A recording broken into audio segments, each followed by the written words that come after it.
요한복음 14장 1절입니다. 요한복음 14장 1절 말씀 한 절만 보겠습니다. 너희는 마음에 근심하지 말라. 하나님을 믿으니 또 나를 믿으라. 아멘. 오늘 본문 예수님은 제자들에게 너희는 마음에 근심하지 말라고 말씀하십니다. 요한복음 14장은 13장 다음에 14장이 나오겠죠. 13장 예수님이 근심하지 말라라고 말한 이 말씀은 배경이 13장에 나와 있습니다. 제자들의 마음에 근심이 찾아옵니다. 근심이 찾아오는 여러 가지 많은 이유들이 있겠지요. 우리의 삶에도 근심과 염려가 찾아올 때가 있습니다. 우리에게 찾아오는 근심, 그 이유는 무엇입니까? 요한복음 11장에 보면 예수님이 죽은 지 나흘 되어 무덤에 장사되어서 썩은 냄새가 진동하는 나사로를 살려내십니다. 죽은 나사로가 살아나는 기적을 경험한 많은 사람들이 흥분하게 되었습니다. 그리고 이제 예수님이 12장에 예루살렘에 올라가십니다.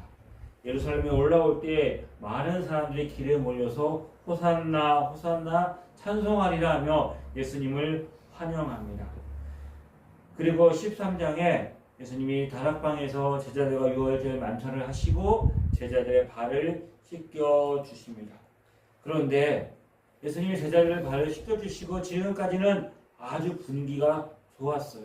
나사로를 살려내셨고 많은 사람들이 그것을 보고 예수님에 대해서 새로운 기대를 가지게 되었고 예루살렘에 올라올 때 사람들은 호산나 호산나 하며 예수님을 찬양하고 그리고 환영합니다. 유월절 만찬도 분위기가 좋았고 예수님이 제자들의 발을 씻겨 주십니다.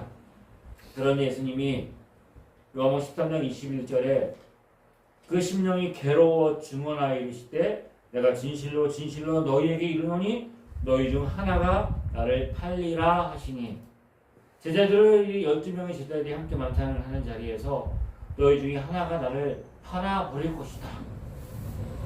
제자들 중에 누군가 배신자가 있다는 것도 충격적이지만 예수님이 팔려나가는, 예수님이 팔려서 끌려가는 그런, 팔린다는 것은 종이나 노예나 팔려가지요. 그렇게 예수님이 돈에 팔려서 힘없이 붙들려 간다는 것은 제자들은 상상할 수가 없는 일입니다. 그러면서 예수님 하시는 말씀이 내가 너희를 떠나갈 곳인데 내가 가는 곳에 너희가 올 수 없다고 말씀하십니다. 도저히 제자들이 이해할 수 없는 말씀입니다. 제자들이 감당할 수 없는 말씀입니다. 그러자 베드로가 용기 있게 말하죠. 너희 중에 나를 팔 자가 있으리라. 예수님, 주님, 모든 사람이 다 주님을 버리고 부인할지라도 나는 죽을지언정 예수님을 떠나지 않겠습니다. 그래서 예수님 뭐라고 말씀하셨습니까? 예수께서 대답하시되 내가 나를 위하여 내 목숨을 버리겠느냐? 내가 진실로 진실로 내게 이르노니 다 울기 전에 3번 나를 부인하리라.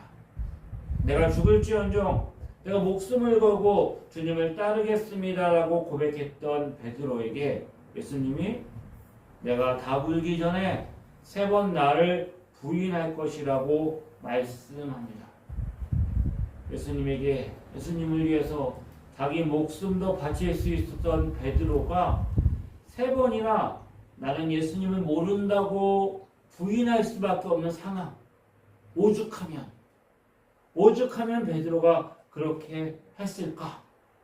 도대체 예수님이 처한 형편과 상황이 어떤 상황이길래 베드로마저 예수님을 부인하고 떠나는 그런 상황에 예수님이 처하게 되는지 제자들은 알 수 없습니다. 제자들의 근심에 쌓인 것처럼 저와 여러분의 삶의 모든 일들은 근심거리고 염려거리입니다. 우리가 살아 숨쉬는 모든 것 하나하나가 근심이고 염려거리입니다. 왜 우리는 불안하고 두려워하며 근심하고 염려하며 살아갈 수 있을까요? 무엇을 먹을까? 무엇을 마실까? 무엇을 입을까? 혹시 내 삶에 어려움이 있지 않을까? 사고당하지 않을까? 내가 병에 걸리고 또 내 삶이 내 인생이 이렇게 끝나는 것이 아닐까? 그런 염려와 걱정이 두려움이 우리의 삶에 찾아오게 됩니다. 내가 알 수 없는 그 상황에 우리의 삶에 놓이게 될 때 우리는 여러 가지 많은 염려에 처하게 되어 있겠지요. 또한 사람과의 관계 속에서도 저 사람이 나를 미워하거나 나를 버리면 어떻게 하지? 이런 염려거리도 찾아올 수도 있고, 신앙생활 하다 보면 하나님과의 관계 속에서도 하나님이 나를 도와주지 않으시면, 하나님 나를 축복해 주지 않으시면, 하나님 내 기도를 들어주지 않으시면 어떻게 하나 우리 삶에 모든 것들이 염려거리고 근심 걱정거리들이 얼마나 많이 있습니까? 왜 이런 문제들이 생겨날까요? 그것은 간단하지요. 우리가 연약하기 때문입니다. 저와 여러분이 한계가 있기 때문입니다. 하나님이 인간을 창조하셨을 때는 어땠을까요? 그들은 근심 걱정 없는 존재로 만드셨습니다. 아이들에게는 별 근심 걱정이 없어요. 왜요? 부모님이 그 아이들을 보호하고 안전하게 지켜주고 필요한 것을 공급해 줄 때에는 그들에게는 별 근심 걱정거리가 없을 거예요. 하나님이 사람을 만드시고 에덴 동산에 그를 두시고 완전한 그 하나님이 다스림과 통치가 있는 삶, 하나님이 전적으로 그들의 모든 것들을 책임져 주시는 그 삶에 부족한 것이 없었습니다. 하나님 천지 만물을 창조하시고 안식하십니다. 안식하셨다, 쉬셨다는 말씀이지요. 더 이상 할 일이 없어가지고 쉬셨다라는 말의 의미도 있겠지만, 하나님이 만드신 모든 것들이 완벽하고 조화롭고 부족함이 없었기 때문에 하나님이 안식을 허락하셨습니다. 안식하셨습니다. 하나님의 창조 질서 안에 인간이 근심하고 걱정하고 염려할 필요가 없었던 것이죠. 그런데 인간이 죄를 범합니다. 하나님과의 약속을 깨트리고 하나님 만드신 질서를 깨트리고 하나님을 거부하고 하나님의 말씀을 어기고 그들이 하나님의 곁을 떠났습니다. 하나님 떠난 인간들, 그들의 삶에는 염려와 걱정과 근심이 떠나지 않습니다. 탕자가 아버지의 품을 떠나자마자 그가 가지고 있는 것들을 다 허랑방탕하게 쓰고 나니까 더 이상 그의 삶을 만족해 줄 수 있는 것들이, 자신을 지킬 수 있는 것들이 그에게 없었어요. 그가 연약했죠. 하나님 떠난 인간이 할 수 있는 것, 자신을 보호하고 지키고 안전하게 해야 되는데 누가 해야 돼요? 내 스스로 해야 됩니다. 내 인생을 내가 책임져야 되는 거예요. 그런데 뭐라고요? 우리는 그것을 책임질 수 있을 만한 힘도 없고 지혜도 없고 능력도 없습니다. 우리는 연약합니다. 내 힘과 내 뜻대로 할 수 있는 일이 없고 내 생각대로 되는 일도 없습니다. 내 삶에 일어난 모든 문제와 그의 환경과 상황들을 통제할 수 있는 지혜와 능력이, 힘이 우리에게 없기 때문에 늘 우리 주변에는 근심하고 두려워하고 염려하고 걱정할 수밖에 없는 문제들이 쌓여 있습니다. 그런데 실제로 우리의 삶의 환경이 그러지만 심리학자들이 조사해봤더니 우리가 걱정하는 대부분의 염려들은 내 현실에 있는 문제들, 내가 당하고 있는 어떤 상황들 때문에 염려하는 것이 아니라 일어나지 않는 일들, 미래에 일어날 일들에 대해서 미리 땡겨서 오늘 현실에 그것을 붙들고 근심하고 있다라고 이야기를 하지요. 내게 주어졌던 문제를 내가 지금 해결할 수 없을 뿐만 아니라 우리는 다가올 미래에 대해서도 그 미래에 일어날 일을 땡겨서 오늘 현실 앞에 그 미래를 내가 통제할 수 없는 나의 한계와 연약함이 있으니까 두려움과 불안에 살아간다고 하지요. 인생 그 두려움과 불안을 떨쳐버리기 위해서 많은 시간과 노력과 그것들을 다 거기에 쏟아붓고 애를 쓰지만 우리 삶에 근심과 염려가 없는 사람은 단 한 사람도 없을 것이기 때문입니다. 제자들도 마찬가지였습니다. 호산나 호산나 주님을 찬양하는 사람들의 이야기를 들었습니다. 예루살렘에 올라올 때 분위기가 얼마나 좋았어요. 더 황송하게 예수님이 그들의 발을 씻겨주는 경험도 하고 얼마나 분위기가 좋았겠어요. 그런데 갑자기 예수님이 찬물을 끼얹듯이 너희가 나를 버리고 떠날 것이고 내가 너희를 떠날 텐데 너희가 내 가는 곳에 올 수 없다라고 말씀하십니다. 그들에게 일어날 일들, 이제 제자들과 그들이 감당해야 될 그 상황들은 자신의 힘과 지혜와 노력과 그것도 도저히 감당할 수 없는 일들이 그들 앞에 놓여 있습니다. 뭐가 있으면, 제자들에게 뭐가 있으면 그 상황에서 놓여날 수 있을까요? 저와 여러분에게 뭐가 있으면 우리의 삶에 근심과 염려와 걱정이 사라질 수 있을까요? 더 많은 지식이 있으면, 더 많은 지혜를 쌓으면, 우리가 더 많은 명예와 권력과 돈과 힘이 있으면 그런 것들이 사라지게 될까요? 그렇지 않죠. 그렇지 않습니다. 그런 현실을 우리가 너무나 적나라하게 우리의 삶에 지금 우리나라에서 일어나는 일들 속에서 보고 있지요. 최고의 권력을 가지고 있고 최고의 힘을 가지고 있지만 아마 우리나라에서 가장 근심과 걱정과 염려가 많을 거예요. 무엇으로, 정말 우리의 삶에 무엇으로 이것을 이길 수 있을까? 정말로 필요한 것, 그 모든 상황을 아시는 주님께서 제자들에게 너희가 근심하지 않을 수 있는 길이 있다라고 말씀하십니다. 그게 뭐라고요? 너희에게 믿음이 필요하다. 염려를 이길 수 있는 방법은 믿음입니다. 우리가 근심을 물리치는 천적, 그것은 바로 믿음이라고 말합니다. 너희는 마음에 근심하지 말라. 하나님을 믿으니 또 나를 믿으라. 하나님을 믿으니 또 나를 믿으라. 누가 근심거리가 있어요? 걱정이 있어요. 염려가 있어요. 그럼 그 걱정과 염려, 근심거리를 우리가 해결해 주고 싶어요. 돈이 필요하다면 내가 있는 돈을 주고, 뭔가 아픔이 있다면 그 아픔을 어루만져 주고, 또 그 사람이 병이 있다면 약이나 의사를 소개시켜서 그 병을 치유해 주고, 뭔가 우리가 근심과 염려와 걱정이 있는 사람들을 도와줄 수 있지요. 덜어줄 수도 있어요. 자, 우리는 그렇게 할 수 있습니다. 또 내가 앞서 어떤 길을 행하고 어떤 일을 이루어 놓고 여러분들도 나같이 살면, 이렇게 살면 여러분도 행복해질 수 있어요 라고 우리가 얘기할 수 있어요. 많은 사람들이 얘기합니다. 내가 이렇게 어려움이 있었고 이런 시험이 있었고 내가 이런 고난을 당했었는데 나는 이렇게 해가지고 이렇게 해서 그 상황에서 내가 극복하고 내 마음의 평안함을 찾고 내 마음의 안정과 행복을 얻었습니다. 여러분들도 그렇게 해보세요.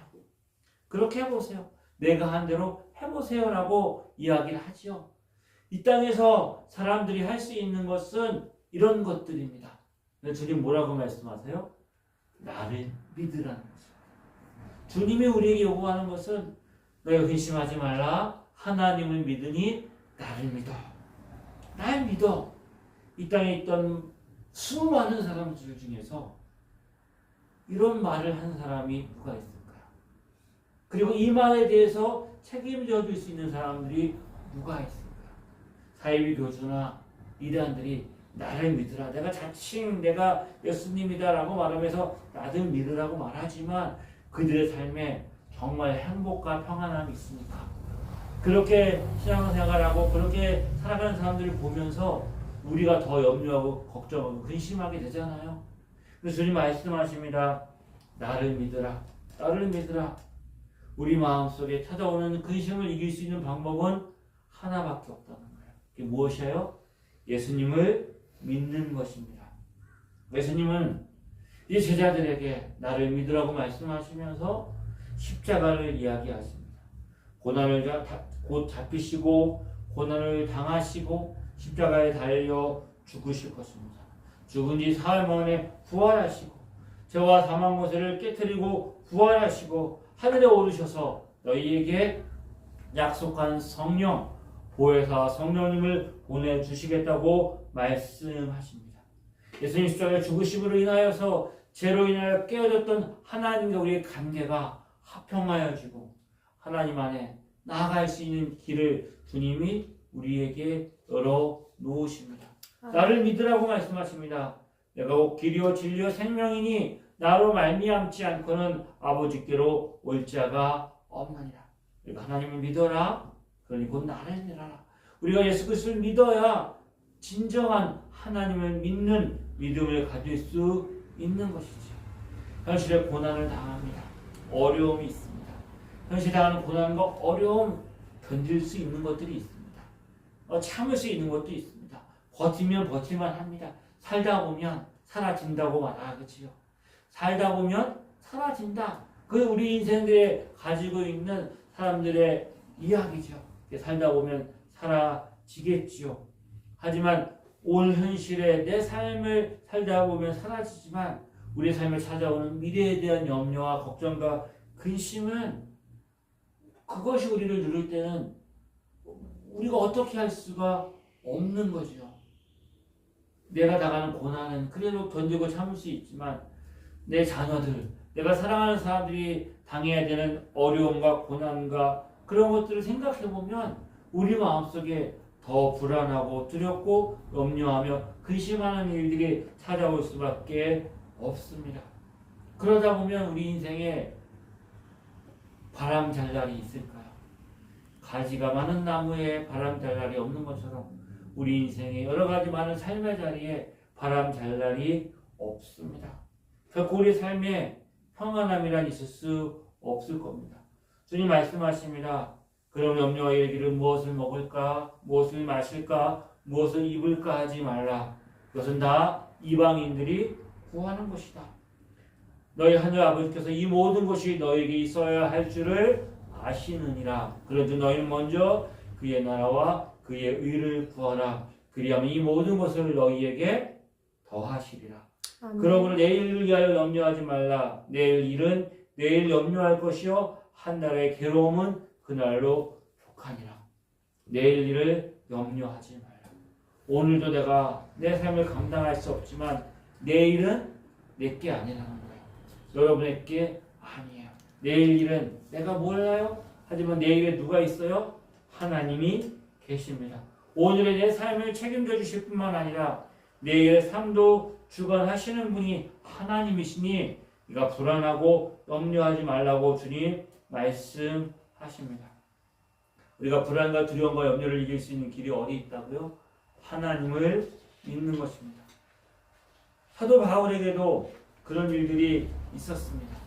그 인생에 두려움과 염려가 찾아올 때에 그가 어떻게 했다고요? 믿음으로 승리합니다. 어느 목사님 설교에서 들은 예화인데 전에 한번 말씀을 드렸어요. 어느 교회 신실하게 믿음을 생활 하시는 집사님이 갑자기 아들이 큰 병이 걸려가지고 큰 수술을 하게 된 거예요. 아들을 차가운 수술대에 수술방에 넣어놓고 그 수술 시간을 기다리는 부모가 할 수 있는 일이 없잖아요. 그래서 교회 와서 기도하는 거예요. 기도하면서 그 얼마나 마음속에 서러움과 슬픔이 찾아왔겠어요. 하나님을 향해서 원망하며 불평을 쏟아놓습니다. 하나님 내가 도대체 하나님 어떻게 이럴 수가. 하나님을 향해서 그가 분노하며 두려움과 그 슬픔을 쏟아내면서 기도하다가 갑자기 울부짖는 그의 마음속에 이런 생각이 들었답니다. 이 상황에서 만약 내가 하나님을 믿지 않았다면 어떻게 됐을까? 내가 하나님을 믿는 믿음이 없었으면 내가 어떻게 하고 있었을까? 내가 그래도 하나님 앞에 나와서 이렇게 기도할 수 있는 게 얼마나 큰 은혜인가? 내가 하나님을 믿을 수 있다는 게 하나님께 나가서 내가 불평하고 내가 하나님을 원망하고 눈물 쏟고 기도할 수 있다는 것이 얼마나 큰 은혜인가? 그러면서 그 마음속에 평안함을 찾았다는 거죠. 하나님을 믿으니 나를 믿어라. 우리 인생 믿을 구석이 있다는 게 얼마나 우리 마음을 든든하게 만듭니까? 내가 어려움과 어떤 문제가 있을 때 내가 전화 걸어가지고 나 이런 문제가 있어요. 나 어려움이 있어요. 그러면 도와줄 사람이 있으면 얼마나 마음이 든든하고 내 마음이 안정되겠습니까? 여러분의 인생 가운데 우리의 삶에 믿을 구석이 있죠. 우리의 믿을 구석이 뭐예요? 하나님이십니다. 하나님을 믿는 믿음, 그것이 우리의 힘이고 능력입니다. 하나님이 우리를 사랑하셔서 우리에게 행하신 일들, 예수 그리스도가 이 땅에 오셔서 행하는 그 모든 일들이 우리 믿음의 기초입니다. 예수 십자가의 은혜가 우리 믿음의 뿌리인 것이죠. 예수 십자가로 말미암아 우리에게 보내주신 성령님이 우리의 중보자가 되시고 우리를 인도하시고 우리의 삶을 이끌어 주십니다. 그 주님 우리에게 은혜를 주실 뿐만 아니라 우리를 다시 찾아오시겠다고 신부를 맞이하는 신부를 찾아가는 신랑처럼 우리에게 다시 오시겠다고 약속하셨습니다. 우리의 믿음, 너희가 하나님을 믿으니 나를 믿으라고 말했지만 우리의 믿음은 부족합니다. 우리의 믿음은 약합니다. 우리의 믿음은 연약합니다. 그래서 우리가 날마다 어떻게 해야 될까요? 믿음을 달라고 기도해야 하죠. 하나님, 성령님 우리에게 믿음을 주십시오. 믿음을 달라고 기도하고 간구하며 부르짖지만 여전히 그 믿음을 가져야 되는 믿음이 필요한 상황이 우리에게 놓여 있는 거예요. 우리의 상황이 믿음이 필요 없는 상황이라면 믿음이 구할 필요가 없죠. 하나님을 믿을 필요가 없어요. 하지만 우리 인생 이 땅을 살아가는 동안에 매일의 삶, 매 순간이 믿음이 필요한 상황인 거예요. 내가 그 믿음이 아니면 설 수 없는 연약함이 있기 때문이죠. 사도 바울이 고린도후서에서 자신의 사역을 뒤돌아보면서 지나온 세월을 돌아보면서 그가 이렇게 고백한 적이 있습니다. 내가 환난을 당하였는데 아시아에서 당한 환난이 있는데 힘에 겹도록 심한 고난을 당해서 살 소망이 끊어지고 우리 자신이 사형 선고 받은 줄 알았다. 이제 죽었구나. 내 인생 여기서 끝이구나. 내게 소망이 없구나. 정말 막다른 골목이구나. 내가 정말 살 소망이 없다. 믿을 것도 없고 의지할 것도 없고 이제 죽는구나 하는 순간을 사도 바울이 지나갔는데 그 순간에 그가 뭘 했다고요? 그런 상황 가운데 이는 우리로 자기를 의지하지 말고 오직 죽은 자를 다시 살리시는 하나님만 의지하게 하십니다. 왜 그가 살 소망이 끊어지고 마음에 사형 선고 당한 것 같은 그런 상황에 놓여 있을까요? 자기를 의지했더니 그랬다는 거예요. 나를 의지했더니 이 상황에서 벗어날 방법이 없다는 거예요. 근데 그때 그가 뭘 알았어요? 이 모든 일들은 나를 의지하지 않고 하나님을 의지하게 하려 하심이라. 그가 그렇게 하나님을 의지하고 하나님을 믿음으로 그 모든 일들을 그가 승리했다라고 고백하는 거죠. 저와 여러분도 바울과 다르지 않지요. 모든 상황, 우리의 삶에 있는 모든 상황들이 뭐가 필요하다고요? 믿음이 필요하다는 말은 그 상황이 바로 우리의 믿음을 사용할 수 있는 기회라는 거죠. 우리의 믿음, 그 믿음을 가지고 있는 것이 예수 믿는 사람과 예수 믿지 않는 사람과 똑같아요. 비가 오면 예수 믿는 사람도 비를 맞고 예수 믿지 않는 사람도 비를 맞아요. 우리가 나이가 들면 연약해지는 것 예수 믿으나 믿지 않아 똑같아요. 바람이 불면 예수 믿는 사람은 바람이 피해가고 예수 믿지 않는 사람은 바람을 맞고 고난과 어려움과 그 시험과 병들이 예수 믿는 사람은 안 걸리고 이런 게 아니잖아요. 그런데 그들과 우리의 차이가 뭐라고요? 우리는 믿는 게 있다. 믿을 구석이 있다. 하나님을 믿으니 곧 나를 믿으라. 믿음이라는 그 폭탄을 가지고 우리를 두려움과 근심과 염려하는 그 상황 가운데 던져서 그 믿음 안에서 승리하는 복된 은혜가 저와 여러분에게 있기를 소망합니다. 아멘.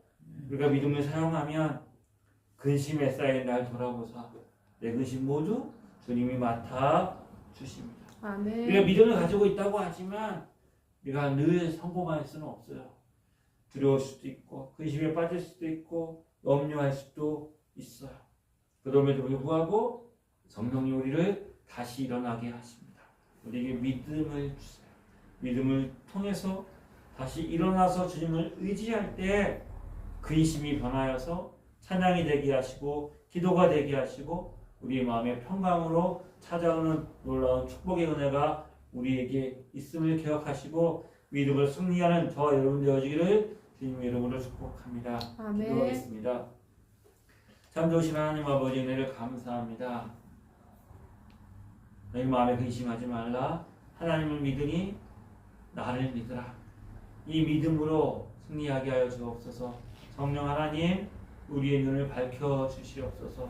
세상의 유혹과 염려와 근심에 우리 눈이 아버지 하나님 흐려지지 않게 하여 주시기 원합니다.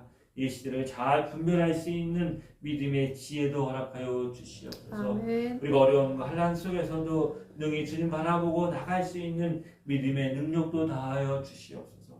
우리 마음의 소원을 가지고 간절함으로 기도할 수 있는 믿음의 기도도 허락하여 주옵소서. 믿음과 소망 안에서 주의 사랑을 붙들고 승리하는 주의 자녀 될 수 있도록 은혜를 더하여 주시옵소서. 예수님의 이름으로 기도드립니다.